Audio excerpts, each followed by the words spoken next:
Hello and welcome to the Korean Beauty Show podcast. I'm your host, Lauren Lee, K-beauty expert, founder of Style Story, where you can shop, learn and explore the world of Korean skincare, and your guide to what is going on in Korea right this minute. So let us jump into the K-beauty news headlines for this week. And the first thing I saw that I thought you guys might be interested in seeing as well was that there is a new comedy in Korean film that is talking about K-beauty. It's one of the main themes, and the English name is Men of Plastic. So it is a comedy about how the K-beauty business began in Apgujeong in Seoul. So if you aren't familiar with Seoul, Apgujeong is in Gangnam, which is one of the most affluent districts in Korea. Very hoity-toity, lots of rich people, lots of luxury stores, boutiques, upmarket bars and restaurants. That's the kind of district we're talking about. But it's also famous for one other thing, and that is plastic surgery hospitals and skincare clinics. So this new comedy is all about that, and it's basically about a man who meets a guy that used to be one of the most talented plastic surgeons in Apgujeong, but he lost his license, and the main character convinces this doctor to start a business with him, saying that they can lead the global expansion of Apgujeong's plastic surgery business. So it is directed by Lim Jin-soon. It is in cinemas in Korea at the moment. I'm not sure what the distribution will be like in terms of internationally, but hopefully if you're interested in watching Men of Plastic, you will be able to. I'm sure there'll be some way to be able to stream it or purchase it online or whatnot. You might just need to wait a little bit until the subtitles get done, but I thought that one might be of interest. I know a lot of our listeners are also interested in Korean film, cinema and things like that, so keep an eye out for that one if that sounds like your kind of movie, if that sounds like your kind of jam. I haven't myself seen it yet, but I saw it getting a lot of press coverage in the news here. So I thought that some of our listeners for sure will want to go along and see that if you are based here, or otherwise hopefully you'll be able to stream it somewhere. So that was the first one. The other thing that I thought that some of our listeners will definitely be interested to know, because we have many listeners in Germany at the moment, is that the sale of Korean cosmetics in Germany is rapidly growing. So according to the GTA, Korea's export of cosmetics to Germany in 2021 amounted to nearly $23 million, which was up 63.7% from the previous year. So it is safe to say that K-beauty is on the rise in Germany. I've noticed that we have more and more people tuning in to the show from Germany, and at Style Story we have more German customers than ever before. So a big shout out to all of our German listeners. Now, you will probably be the best place to tell us what is trending, but this is what the news was reporting. They are saying that in the past, dark eye makeup was really popular in Germany, but today it is turning towards a more natural makeup look and has been following many of the trends in Korea. Things like Korean lip tints, lip stains, and the Korean cushion products are apparently quite popular. And the reasons that they're giving is obviously cost effectiveness, which I think everyone agrees on that everywhere, innovative ideas, and, affordable prices compared to the quality. So great bang for buck, good value for money is what the German consumers are apparently impressed with when it comes to Korean beauty products. The most popular ones apparently are lip tints and stick-type sunscreens.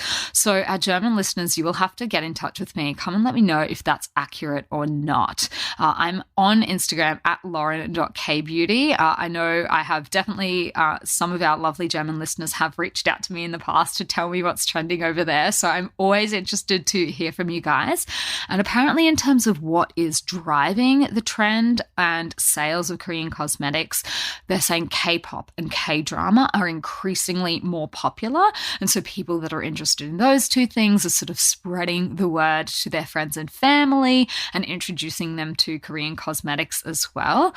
German consumers are apparently really interested in eco-friendly packaging and sustainability, and their three top ingredients are hyaluronic acid, vitamin C, and retinol. So come and find me on the gram. Let me know, are you interested in those kind of things? Our German listeners, is this correct? Is this not correct? But I was really excited to see that being reported in Korean in the Korean cosmetic news headlines. So there you go. K-beauty on the rise in Germany. Now, on to this week's question of the week. And I had a really interesting question come through, and that was, is skin cycling a thing in Korean beauty? So if you spend any time on social media, if you hang out on TikTok or Instagram at the moment, and you follow maybe some beauty influencers, skin influencers, dermatologists even, you probably will have noticed that skin cycling is all of a sudden everyone's talking about it, and this is how they do it. And a lot of people are incorporating Korean beauty products into their skin cycling routines. This is not really a thing in K-beauty, and the reason is that we don't generally use strong enough ingredients to warrant cycling through different things to give your skin the time for recovery like that. Korean beauty is definitely more about a slowly, steadily, bit by bit, day by day, rather than hit your face with something really strong and then recover from that. The closest thing I can probably think of that exists would be people going to a skin clinic to receive like a laser treatment or something like that. That's obviously quite popular here just because of how accessible it is. Dermatology is much easier to access here. There's no crazy wait times.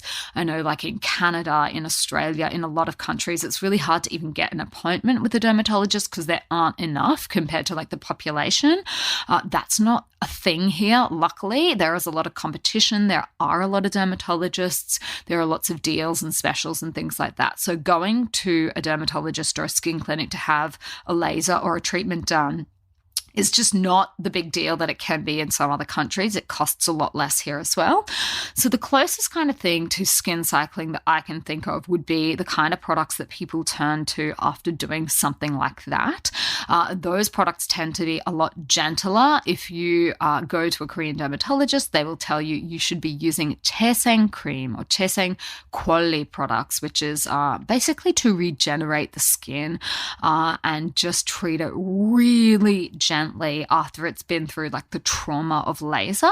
So the popular brands for that tend to be the clinical ones that are stocked in clinic, and they are not as easy to find overseas or buy overseas. The brands that tend to be sold in clinics are ones like Rejurin, Estura, Geroid, and Corthe. So they are all very popular here. I have used products from all of the different lines. I'm a big fan of Corthe products in particular. I think they're really good. They have really gentle, lovely products that are very good for newly lasered skin. And I personally find the Korean options to be much better than the Western products that I see people talking about with the skin cycling thing like Cicaplast or Cicaplast. I wasn't particularly impressed by them. I'm not sure. They seem to have a crazy following. I think they're just not as good as the Korean ones I've tried. That was my experience for them. If you are looking on the cheaper end of the market here, you will sometimes see people recommending products like Illyun or Etude House's Sunjong line as well. Some people also recommend Dr. Jart, but I don't actually think that Dr. Jart is a great option for post-laser skin just because of how many extra ingredients, fragrance and things like that. After you've had something like a laser or, microneedling or things like that, you really need to be doing everything you can to prevent the chances of inflammation or irritation irritation, which is why those kind of lines that are stocked in the skin clinics tend to be better for that kind of thing. They are to promote regeneration of the skin. So that is probably the closest thing that I can think of to skin cycling would be, loading up on, in Korean we call it like a porsup, which is like moisturization, hydration. That's the one thing you'll be told if you do go and have anything done at a Korean clinic is you need to be really careful with your chaesengkwali, your regeneration treatment, and that includes things like eating well. So they will often tell you make sure you eat a lot of veggies, chicken breast, things like that. Watch your diet after your skin has been through like that kind of a trauma, because it's more of a 360-degree approach to the skin rather than just what you put on. And of course, very important to make sure that you are using a good sunscreen as well. So that is the closest I can think of. Not quite the same as skin cycling, but we do have, I guess, that kind of philosophy for regenerating the skin in Korean beauty. It's just that for the day-to-day skincare, there's not the emphasis on really harsh actives or really high strength actives that would warrant needing you to cycle through different products. It's more when you go and have something done, at a skin clinic or something like that. That's what I would say. So I hope that's interesting. I hope that's useful. But yeah, that is my answer to the question. Now, we have a bunch of new products on the Style Story website from a brand called Axis Y. And this brand has been really trending lately. There's their Glow Spot Serum that we released onto our site earlier in the year has just sold out multiple times. It's been a really popular product. So we've expanded our line because people are really liking this brand. We now have their Spot the Difference Blemish treatment up on the site. This is one of the kind of products that you can use specifically for your spots. So if you do get things like blemishes, pimples, or acne, and it basically dries out the spot without drying out the rest of your skin because you just apply it to the spot, which means it's suitable for lots of different skin types. This one is specifically formulated for acne-prone, oily, and sensitive skin, and the gel that it comes in is infused with ceramide capsules as well to just help your skin barrier.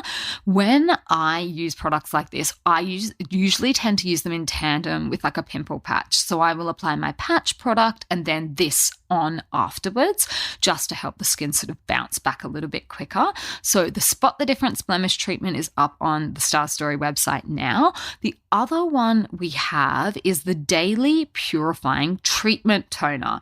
And this one effectively cleans out anything that's stuck to your pores to basically get rid of dead skin, reduce irritation, and reduce the likelihood that you're going to end up with blemishes.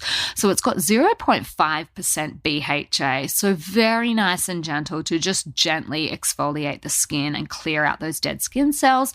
And it also has AHA and PHA in it as well, and a little bit of Centella asiatica just to help with soothing. And this is a suitable formula for people that are vegan and also for people that are looking for cruelty-free products as well. The last new one, we have two. We have two more. We have their Skin Resolution Gel Mask, which features 2% niacinamide and Centella. And this one is good for preventing trans epidermal water loss, also vegan and cruelty-free.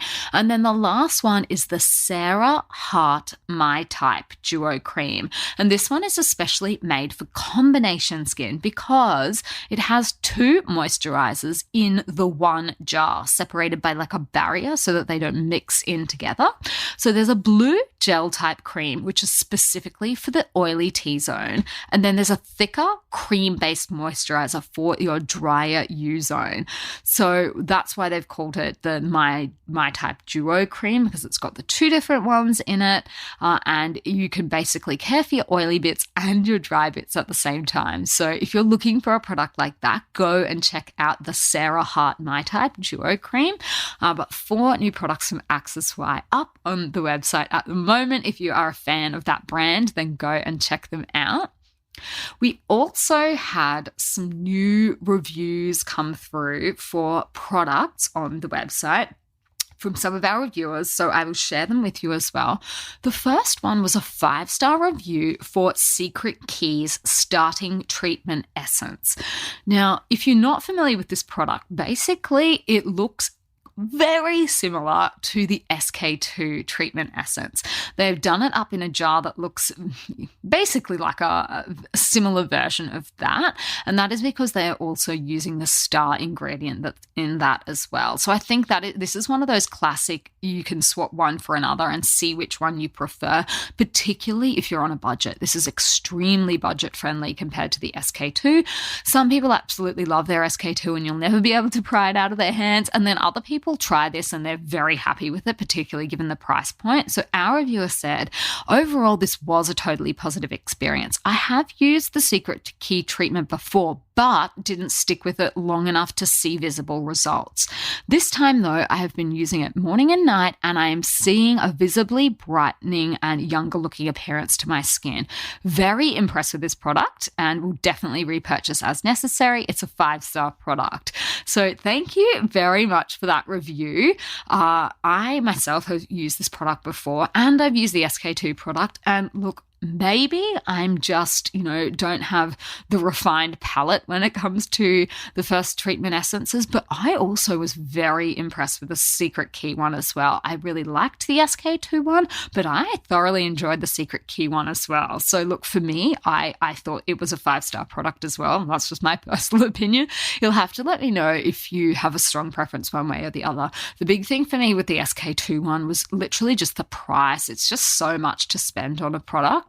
My mother-in-law actually gifted me that product. She received it from someone else, I think, and she was like, look, I'm not going to use this. She's just not that into skincare, so she gave it to me. I really enjoyed it, but once it was done, I'm like, I can't really justify going out and buying another bottle. So until someone gives me my next bottle, I'm the type that would just stick to a cheaper one. That's just my personal experience with having used both of those products. Now, our other review that we had, a new review come through, was for Jellicoe's Cinnamon Toast Sugar Scrub Foam, 5-star review, and our reviewer said, at first impression, I thought this was going to have a strong fragrance smell to it, but I was surprised to notice that it didn't. I have terrible acne and dry skin, and this product worked wonders. It left my skin feeling soft and not flaking like some other facial scrubs. I've been using this product twice a week for 3 weeks, and I've seen a change in my hyperpigmentation. So there you go. I mean, dull skin definitely can, if you can't exfoliate it properly, it can definitely make your skin look duller overall. So I'm really happy to hear that our reviewer enjoyed that. And remember, don't forget to leave your reviews for the products that you purchase on our website, because we give you points for them. We don't care what you write. You can write whatever you want. You can give it a 1-star review if you must. You can give it a 3, 4, 5-star. We will still give you the points that you can exchange for cash next time you shop with us. And that's just because we really see the value in your reviews to help other people and guide other people about what you like about the product, how you're using it. If you've got any little tips and tricks up your sleeve that you think other people need to know or would like to know, they're really, really helpful for just the community in general, for people looking through to see what they might want to buy and what might not be the right fit for their skin as well. I definitely love checking the reviews and seeing how people are using them. So thank you very much to everyone that has done that. And if you do, I may even read it out on the show. Okay, so on to the final segment for this week, and that is the recommendation of the week. Now, it has been a while since I last recommended a K-drama for you, and that is because I'm quite picky when it comes to my K-dramas. I don't want to recommend just any old thing. There are so many dramas out there. Not all of them are as good as the other ones. I think having watched so many dramas over the years, I can safely say that. But this one, I'm actually really enjoying, and it is also on Netflix. So hopefully a lot of you will be able to access it as well. And that is Under the Queen's Umbrella. So this is a saguk, which is basically a historical drama. That's the category that they call saguk. And it stars Kim Hae-soo as the queen. So she's the queen in the Joseon dynasty. And then the other really famous actress that is in this is Kim Hae-suk, and she is the Queen Dowager, which is basically like the king's mum. So this is her mother-in-law. And it's a combination of historical fiction. I don't think it's based on real characters or anything like that. And it's a black comedy as well. And I don't want to spoil anything. I don't want to give any spoilers, but it covers quite a few topics that are maybe a little controversial, a little unexpected for Korea. So I've been pleasantly surprised by that. The queen, who is played by Kim Hae-soo, is just a really, really great character. She plays her very well, and it is shot beautifully. It is like very picturesque. The costumes are beautiful. I'm really, really enjoying this, and that is a welcome change because the last couple of dramas I've watched, I'm just like, I've struggled to get past a few episodes, but this one has me captivated so far. So I would love to recommend this one to you as well. Let me know what you think. Let me know if you are enjoying it, but hopefully this is a good one that you might be able to add to your list if you have a little bit of time up your sleeves in the holidays. Hopefully you're taking a short break from work at some point in time over Christmas and New Year. This might be one just to check it out and see if it's your jam as well. But I've been thoroughly enjoying it. I will link to it in the show notes for today's episode so that you can check it out and see if you think it might be a good one for you as well. All right, I am going to leave it here and wrap up for today. I will be back in your ears next week. And until then, I will see you on Style Story.